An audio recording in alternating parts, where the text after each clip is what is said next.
toujours voulu jouer de la mauvaise foi. L'après Biya sous-entend-il règlement de compte? Faut-il le craindre? Règlement de compte, si c'est la mauvaise personne qui arrive au pouvoir. Qui serait la mauvaise personne? Quel en serait le profil? Ou si vous avez un nom, qui serait cette mauvaise personne?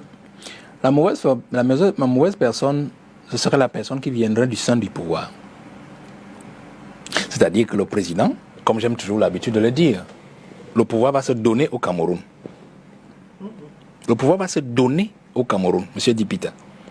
Je l'ai expliqué tantôt. Joe, c'était facile. En 1979, il change la constitution. Le Premier ministre est le successeur constitutionnel. 82, c'était logique.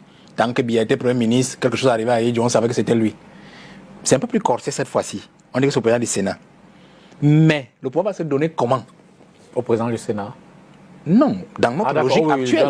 La logique constitutionnelle actuelle, oui, bien sûr. S'il y a vacances, c'est le président du Sénat. En fait, il est intermédiaire, oui. Il assure la suite. Oui, il va organiser les élections et ouais. Donc c'est plus complexe, vous comprenez?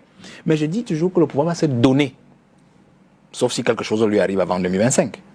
Personne ne le souhaite, vous comprenez? Mais quel sera le mécanisme du don, sachant qu'il faut passer par une élection? C'est ce qui se prépare donc déjà.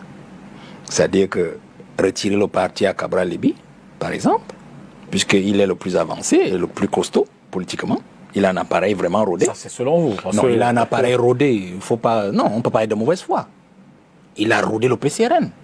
C'est-à-dire que candidat à la présidentielle, il maille le territoire.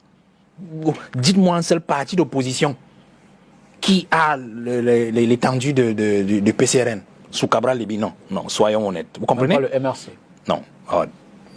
Bon, attends, je dis, il y a d'abord Cabral Libye qu'on est en train de nettoyer. Vous comprenez?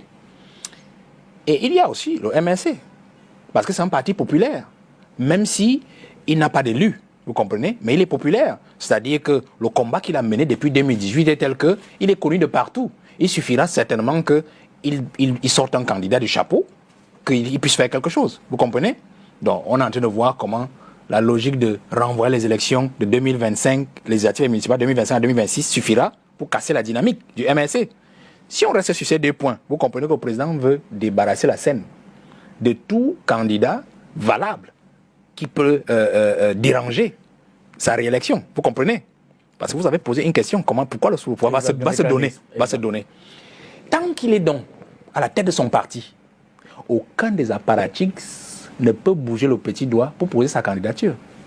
Vous comprenez ce que je dis? Donc ils seront obligés de soutenir sa candidature pour 2025. Ça veut dire quoi? Ça veut dire que s'il reprend en 2025, il est libre d'abdiquer. Après avoir repris l'élection, non? Et puis il met quelqu'un d'autre, on continue. Il a tué toute la classe. C'est un chemin simpliste, ça. Ben oui, mais c'est justement, vous savez... il va faire son contre-pied à la simplicité. Vous savez, la sublimation de l'intelligence, c'est la sagesse. Et la sublimation de l'intelligence est justement dans la simplicité. Je vous l'explique simplement comme ça, mais je suis pas allé dans certains détails pour que tout le monde ne comprenne pas. Parce qu'il y a des choses qu'on ne peut pas toujours dire sur un plateau. C'est-à-dire que vous êtes complice du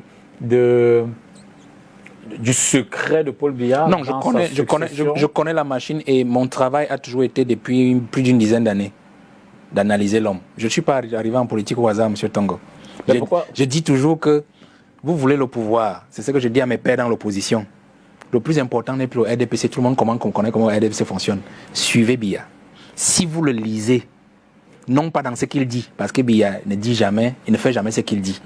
Suivez juste ses actes, ses trajectoires. Vous allez comprendre l'homme. Mais pourquoi vous, l'opposition qui le suivait assez assidûment, il faut le reconnaître, n'arrivez toujours pas à trouver la meilleure alchimie pour le prendre à contre-pied et le pousser à perdre dans son propre schéma pour parler comme... Non mais je ne suis pas seul dans l'opposition. Je fais ce que je peux faire. Vous comprenez? Moi, je dis toujours, le parti Jouvence n'a pas les moyens des autres partis.